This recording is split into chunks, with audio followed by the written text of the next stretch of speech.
2 feet forward.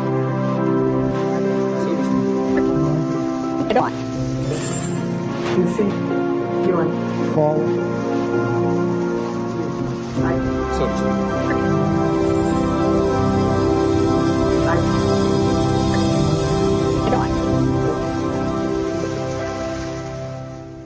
1992 was a year of kings.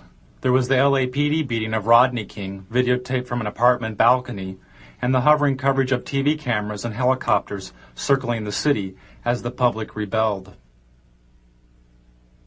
It was nearly 25 years after the assassination of Dr. Martin Luther King, and Bill Clinton, a child of the 60s, was campaigning to become commander-in-chief, a king among the contenders.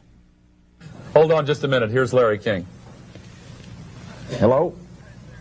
Then there was Larry King, who was anointed as the father of talk show democracy because TV viewers could phone his program and ask the candidates questions on the air.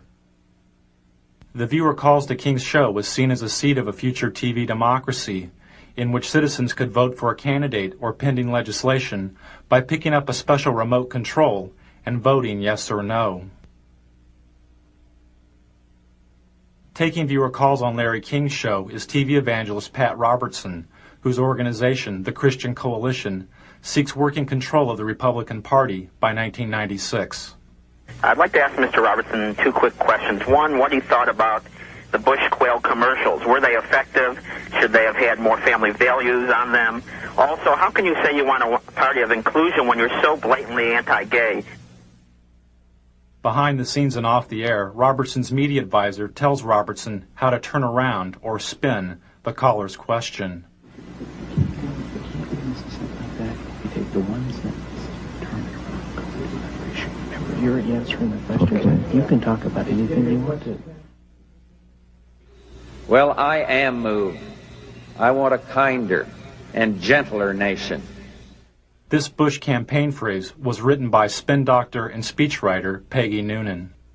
Because America is so infused by media that we are all spinning in a way. We're embellishing our story. Embellishment is okay. There's what's not okay. Where does spin the begin? Disingenuous part, the calculating, this isn't the whole truth part. If he tries to corner you on Buchanan, do the same thing, slide off it. Go back to the inclusion. You gotta expand the party, and you gotta bring everybody together. You can't worry about the problems of 1992, you gotta look ahead to 96. Focus on the future. So to speak. 2 feet forward.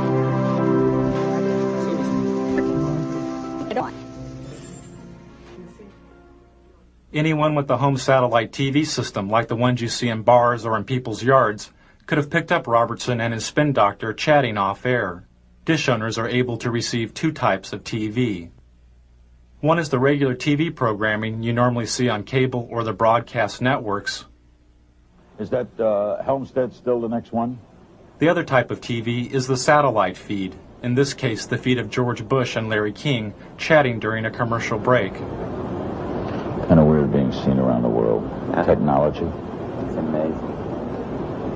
Saddam Hussein is watching this during it.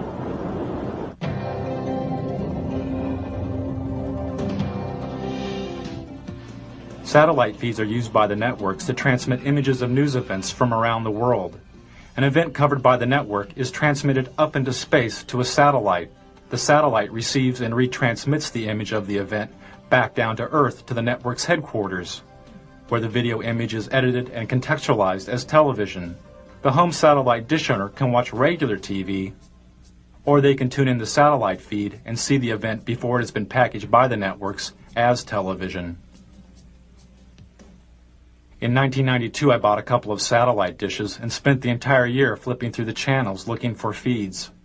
I'd lock onto a satellite and go channel by channel through its transmission, recording the feeds. Then I would move on to the next satellite, and the next one, and the next one. By the end of the year, I'd recorded more than 500 hours of feeds.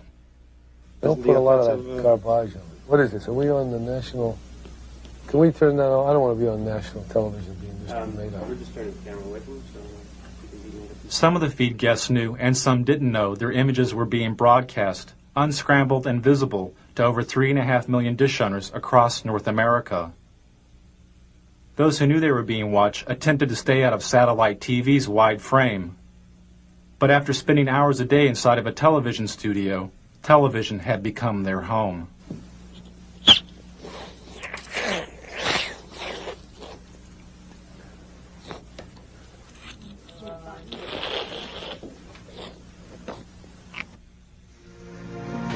So to speak.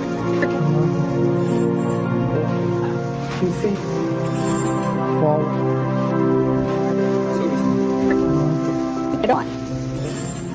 PC. 1991 and 92 had been years of political extremes for George Bush. After the Gulf War in 1991, he had the highest approval rating of any president in modern history. But as the U.S. economy fell, so did Bush's ratings and his health. He and the First Lady Barbara Bush developed a thyroid condition known as Graves' disease. As Bush's ratings fell further, he decided to appear on Larry King's show. His appearance marked the first time a U.S. president had been on a call-in talk show in over 15 years. You feeling well, by the way? Huh? Are you feeling well? You're good. Lucky. Running still and played tennis yesterday. What is that disease you had? Crohn's? No, not Crohn's. Just thyroid. I don't know what it's like. What are they? They drug treat it, right? Take the drug every single morning. Little blue thing, Synthroid or something. And it wasn't hard. It's what the thyroid does to make your heart fibrillate. But it's been very good.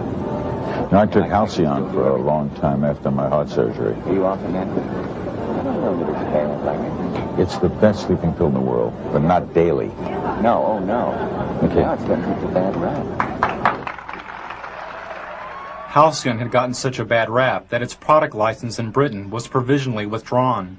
Some users of the drug complained of amnesia, anxiety, delusions, and hostility. When Bush started the election year, he was taking a sedative during a visit to Japan, when he fainted and threw up on the Japanese Prime Minister. For Bush, the image of the event could have been devastating. News stories of Jimmy Carter's fainting created a symbol of a failed president. It haunted Carter throughout his campaign and helped Ronald Reagan reach the White House. The first minute of Bush's fainting episode and the reaction of the frightened dinner guest was not released by the networks and is not seen here. Only this footage after the initial fainting was made public. Newsweek magazine published a story about the event with photographs from the censored Bush fainting episode, but the photographs obscured the view of the president's face. All traces of Bush's nauseating performance would be cleaned up by the White House television crew.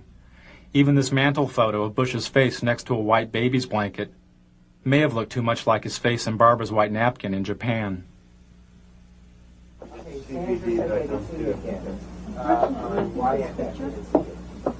Looks like the one it's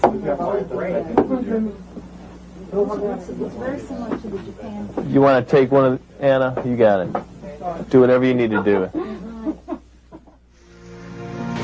So to speak. PC. Forward. So to speak. Get on. PC. Forward. This is the White House television studio, the satellite TV hub, which the president used to make news. From the White House studio, Bush would go up on a satellite, give a 5-minute interview with a local news anchor, disconnect, hook up with another local news anchor, give an interview, disconnect, hook up with another one, and do this again and again and again. This type of satellite whistle-stop campaigning is called the satellite tour. This is a technician at the White House hooking up with TV stations in South Carolina and Florida for a satellite tour by Barbara Bush. Channel 4, do you read us in Washington?